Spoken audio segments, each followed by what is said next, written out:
ассалому алайкум тамошобинони меҳтарам. мо таҳиягарони барнома медонем ки ҳамаи шумо аллакай дар назди оинаи нилгун нишаста оғози барномаи моро интизор ҳастед.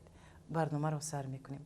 меҳмони имрӯзаи мо Гулрухсор мехоҳанд имрӯз барои шумо як намуд таомро пешкаш кунанд. ҳаминтавр не Гулрухсор, пеш аз ҳама хуш омадед ба барномаи мо. мо хеле хурсанд ҳастем ки шумо имрӯз дар барномаи кошона иштирок мекунед ва албатта боварӣ дорем ки он таоме ки барои мухлисон пешкаш мекунед бори нахуст аст дар барнома. ҳаминтавр не? хуш омадед. бигӯед ин чӣ таоме ҳаст ва аз кадом намуд маҳсулот тайёр карда мешавад? خوراکی که ما امروز تیار میکنیم تمام پهریزی میباشد. بسیار محصولات نمیرود و بسیار هم آسان و تیز تیار میباشد. از گوشت قیمه شده در اینجا تمد، اگر که تمد هم نباشد، پمیدور، نانی خشکی در آب تر کرده شده، قلمفور، پیاز، کارتوشکا، سبزی و مواد خوشبو کننده. گوشت قیمه شده رو میگیریم، نون خشکی که در آب تر کرده بودیم همراه میکنیم. بعد وی از مواد خوشبو کننده بعد اینو را تمامی سبزیجات رو از تراشک میگذاریم. البته پیاز رو هم همش مرحمت از دندانچه های میده میگذاریم. بله بله. گلرخسار، من میدونم که شما در همچون دوزنده معلمه ادرس بوف. شما همچون استاد هستید؟ البته. خوشبختانه امسال با دستگیری جناب عالی پیشوای ملت امالی رحمان بسیار کارخانه و زیبا و زمانوی که با نام دنیای نو در ساحل دریای دوشنبه گشوده شده به استفاده داده شد. بسیار زنان و دخترانی که بیکار بودن در خانه ها به یگان کار مشغول نبودن تکلیف کرده شده در اونجا با کارها امروز خوشبختانه صاحب کار شدن و از مبلغ خود به خانه خود به فرزندان خود یاری خودشون میرسونند. ما بسیار خرسندم که الکی ما شاگردان خود را برآوردیم در اونجا. سیخ‌های دوزندگی هست که امروز تمام بازارهای ما را از محصولات خود تامین کرده ایستادند. بعد که ما اینا را از تراشک گذراندیم سبزیجات رو با همراهی گوشت قیمه کرده شده یک جای میکنیم. بعد که اینها رو انداختیم نمک و مرچ پوشیده نمک و مرچ رو همراه میکنیم. البته. باز آمیخته میکنیم. خوشمزه هم شما مرحبا. یا با دست آمیخته؟ با دست. دیگر هم یک جای کرده. با دست آمیخته میکنیم. قلم‌های برغوی رو چگونه ریزه میکنیم؟ دراز روی یا چه؟ فرقش نیست. خیلی زیربک تیار میکنیم و برای زیربک. نباشد در اول پیاز رو ریزه کنیم برای زیربک با پیاز رو. پیاز رو 4 کنجه ریزه کنم. نه خیلی مقرری.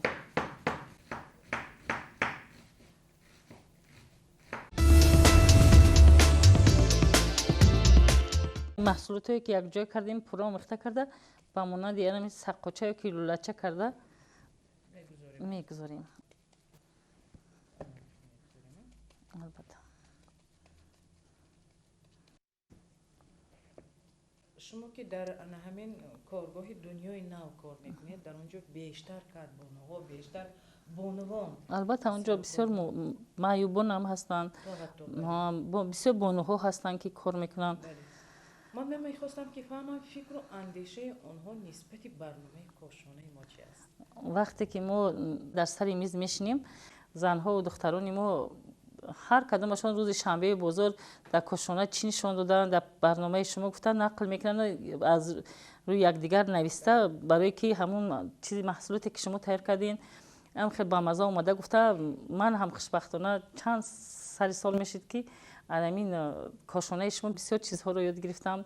کدبانوی نقش شده هم ممکن که از پشتی همین برنامه شما باشد. شما علاقه کدبانوی پر تجربه هستید. خیلی نکن بینید گوشت‌ها رو تیار کردیم چیکار میکنیم؟ ارد گرفته و این سقاچه‌ای که تیار کردیم به ارد میجوییم. البته اگر تلقون هم باشد میشود؟ البته ریزه ها تلقون ارد فرقش نیست. فرق نداره. پیاز رو ریزه کردم من اکنون قلمفور بلغاری رو ریزه میکنیم. دو دونه بس است؟ البته برای خوشبوییش вай бисёр мисол мегем агар ина бисёр ки куним бо бисёртар дар кор мешавад. Луачо тайёр шудана мо инро дар тоба бояд ки бирён кунем. ба тоба равған рехта.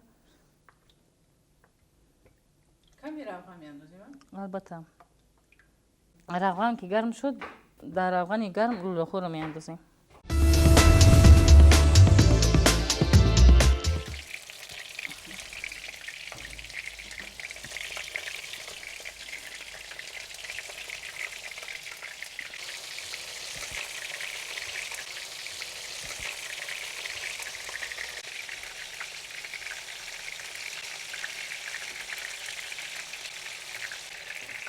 اینو دم انداخته میمونیم.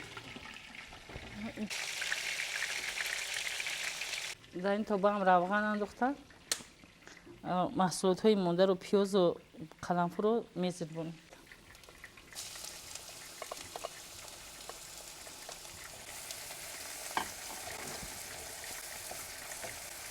بعد از پیاز رو زیربوندن قرنفل بلغوری رو میاندازیم.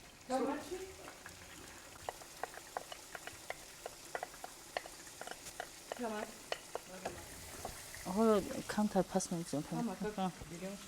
بیرون شود. اینجا میتونیم که پمیدور رو هم استفاده بریم به جای تمر. این هم قریب نیم تیار شده بود؟ البته این رو یک بار رو گردونده میبینیم که نچسبه. با این دیگه خیلی پمیدور یک جای میکنیم.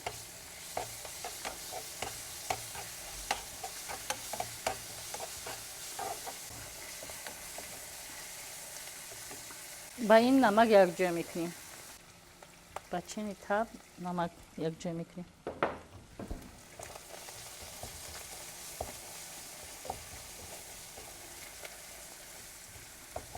همین آب همراه کرده بعد لوهای تیار شده رو در اون دیگ میخوبونیم.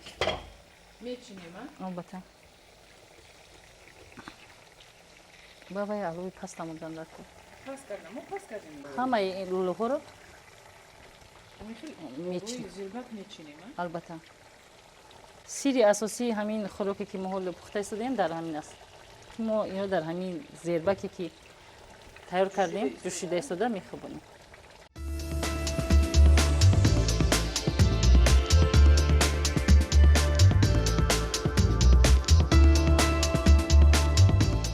منتظم استفاده نمودن پیاز سرخ خروج بیماری دل را پیشگیری می‌نماید. پیاز سرخ خلسترین را در خون پس کرده خطر بیماری ایشمی دل را پیشگیری می‌کند. خوراک ما تیار شد و برای به طبق کشیدن در یک مدت خیلی کوتاه ما این خوراک را تیار کردیم. البته. من در خانه شما تیز تیار می‌کنیم. های خوراک که من امروز تیار کردم این خوراک دوست داشته فرزندان من میباشد که ما قریب هر روز این رو تیار میکنیم در خانه. در اول گوشت رو میچینیم. البته.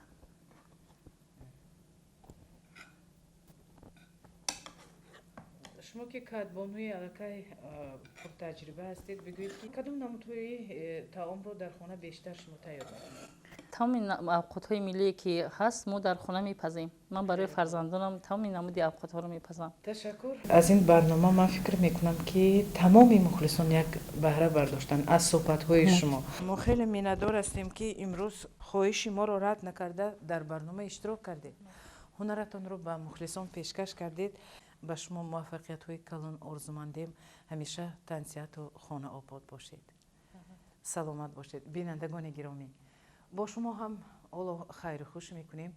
هفته آینده همه شمایان را در نزد آینه نیلگون انتظار هستیم. خوش باشید.